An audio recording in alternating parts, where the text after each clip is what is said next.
to Monterey. This is some of the finest water for paddling along the entire 1,000-mile California coast. Whether you're on the flat-protected waters of the harbor or out there in the surf zone. Today, conditions look perfect for a safe, relaxing paddle, but conditions can change rapidly, and even the most experienced paddlers can find themselves in trouble at any time. So today, on behalf of the California State Parks Division of Boating and Waterways, I'm going to tell you the essential things you need to know to be safe on the water, whether you're an experienced paddler or a novice. I've invited some friends along and I can see they're waiting for us. So come on, let's go.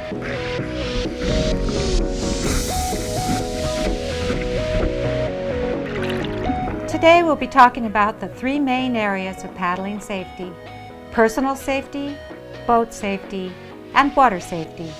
Of course, you'll need to learn about how to paddle properly, so take a class and then paddle with an experienced partner. Never paddle alone. You'll find information about finding a class at the end of this film. Okay, so let's talk about personal safety. Everything you'll need to know to be safe on the water.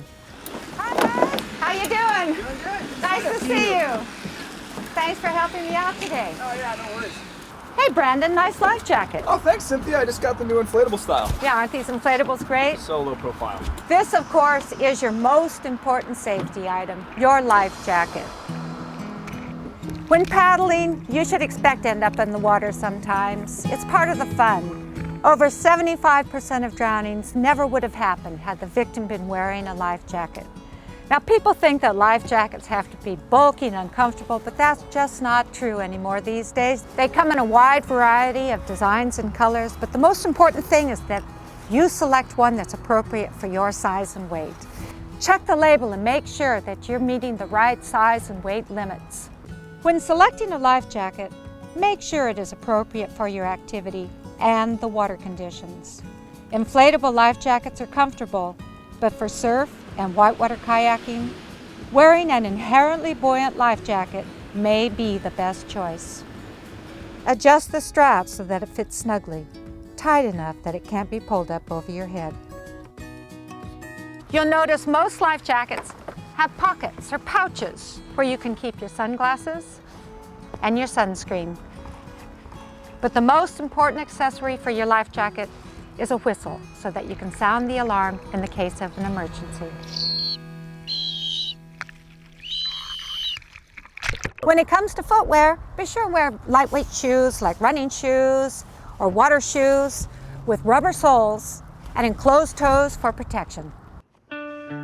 Choosing your clothing is very important because you should always be prepared to end up in the water. So, choose your clothing according to the water temperature. In an extreme situation, if you're in the water for an extended period of time, hypothermia can be fatal. A water temperature of 50 degrees can lead to death from loss of core body temperature. The important thing is to dress in at least 3 layers. The layer next to your skin should be a polypropylene shirt which wicks perspiration away from your skin. Next is the warming layer, a fleece jacket. And the outer layer is a nylon windbreaker or spray jacket that repels water and protects you against wind and sun. All these layers should be synthetic materials so that they dry quickly. Try to avoid cotton and wool because they retain water. Some paddlers use a sleeveless wetsuit as the skin layer, allowing freedom of movement and providing extra protection in cold water. In fact, in places where the water temperature is less than 60 degrees, a wetsuit is essential. On a warm day, you can keep your extra layers in a waterproof bag. This is also a great place to keep a cell phone and keys. When you're on the water, you're going to catch a lot of rays even if it's overcast. So in addition to your high SPF sunscreen, you're going to want to wear a hat. And if you're playing in the surf or around rocks, a helmet like this will provide additional protection. And last but not least, always carry plenty of water. You can get dehydrated easily out on the water, and in extreme situations, this can be very dangerous. And rule number 1, when it comes to liquids, leave your alcoholic beverages on shore. Alcohol and boating don't mix. Many accidents can be attributed to the consumption of alcohol. And what's more, It can increase the risk of hypothermia and dehydration. So, let's recap these fundamental rules of personal safety. Always wear a life jacket. Carry a whistle. Dress for immersion. Dress in layers. Keep a dry bag on board. Use high SPF sunscreen. Stay hydrated, and no alcohol on the water. Up next, boat safety. What you need to know about choosing the right boat and the right gear for your paddling adventure. There are different types of kayaks and they're designed for specific types of kayaking. Broadly speaking, there are two types of kayaks. There's the sit-on-top kayak for calm water kayaking like we have here in the harbor, and there's the sit-in kayak for those that want to play out in the surf. It's very important to have the right kind of kayak for the location and conditions. Specialty kayaks such as those used by anglers are growing in popularity. And by the way, whitewater river kayaking is a separate subject that will not be covered in this video. Before you get on the water, you should always check your boat for damage or other problems. Make sure there are no cracks or holes in the hull. Also, check your paddle. Make sure it's not damaged. Selecting the correct paddle size is important. Standing with your arm raised above your head and the paddle vertical at your side, you should be able to wrap your fingertips around the top of the blade. Wider boats may require a longer paddle. A paddle leash is a good idea, especially with a touring or sit-in boat, so you don't have to worry about it floating away. And it's never a bad idea to carry a spare paddle in case you do get separated from your paddle. Now let's take a look at some accessories you want to have for the sit-in kayak. Number one, a spray skirt. Most sit-in kayaks are designed to use a spray skirt to keep the water out of your boat. They come in specific sizes for both you and your kayak. And number two is a bilge pump. Whatever kind of kayak you have, you're going to want to have one of these on board. The very first thing you're going to want to do if you capsize is get the water out of your boat. The pump should be stowed securely on the boat in a place that's easily accessible in an emergency. Next, a paddle float. This is a float that you can secure around the end of your paddle and inflate like a balloon. For self-rescue, this turns your paddle into a stabilizing brace that allows you to get back into your boat in deep water. Again, this is a must-have piece of equipment that you should always carry with you. Another crucial piece of gear is a throw bag. This is a bag containing a length of rope that can be thrown to someone in distress or used to tie up or tow your boat. Like your paddle float, it should be easily accessible. And finally, it's always advisable to carry a first aid kit, including matches or a lighter, and a repair kit for your boat containing a small roll of duct tape and epoxy adhesive. And even if you're not planning on being out after dark, it's a great idea to carry a waterproof, bright LED flashlight. These items, as well as any additional items such as food and a change of clothes, should be packed in dry bags and secured in your boat or on the deck. Most boats have bungee cords for this purpose, and it's always a good idea to have a few extra with you. Now, this isn't really that much stuff, but if you're planning on camping overnight or fishing, you're going to run into the temptation to overload your boat. Overloading makes your boat much harder to handle, especially in an emergency or adverse conditions. So be sure to know the limits of your boat in terms of the combined weight of you and your gear. Okay, we're nearly ready to get out on the water, but first let's do a quick review of boat safety. Always make sure you have the right boat for the right trip and conditions. Check your boat and paddle for damage. Select the right size paddle for you and your kayak. Use a spray skirt if appropriate, and always carry a bilge pump, a paddle float, a tow rope, and dry bags for first aid and repair kits, a flashlight, food, personal items, and a change of clothes. Next up, water safety.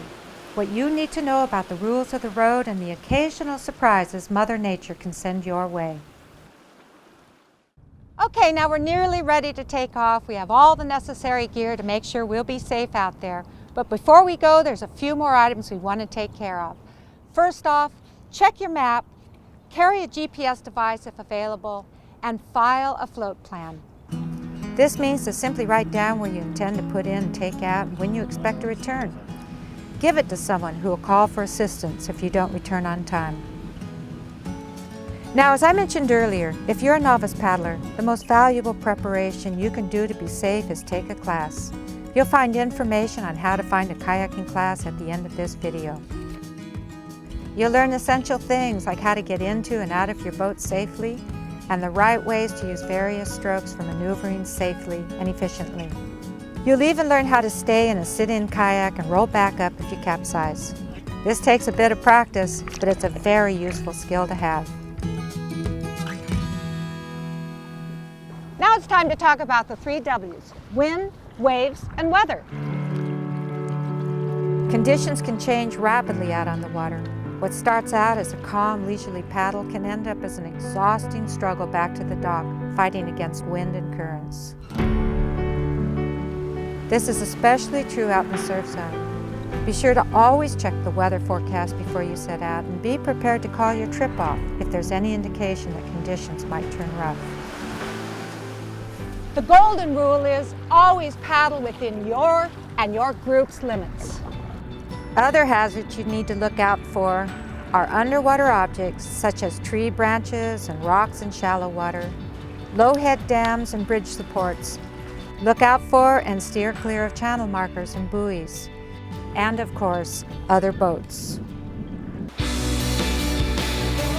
And if you're paddling in the surf, keep a lookout for surfers who are paddling out, waiting to catch a wave or riding a wave to shore. Always check local ordinances for swim and surf areas. Be polite and observe the surf codes of conduct. In areas like this, in Moss Landing and the Elkhorn Slough State Marine Conservation Area, it's not unusual to encounter wildlife. You may even encounter whales out beyond the surf zone.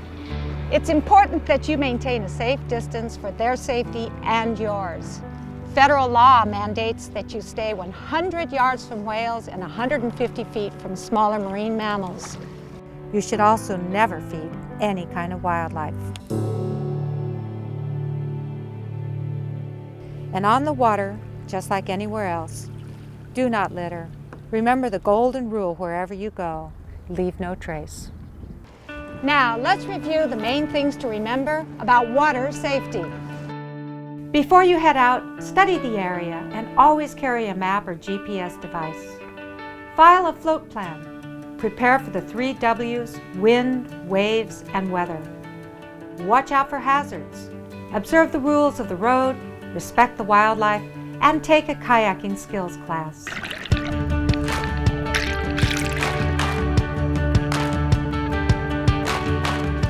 Here in California, we're blessed with some of the most spectacular waters for kayaking anywhere in the world, from high Sierra lakes to breathtaking rivers to endless miles of Pacific coastline. Enough for a lifetime of paddling adventures. So be safe. Go explore. California State Parks Division of Boating and Waterways wishes you safe paddling.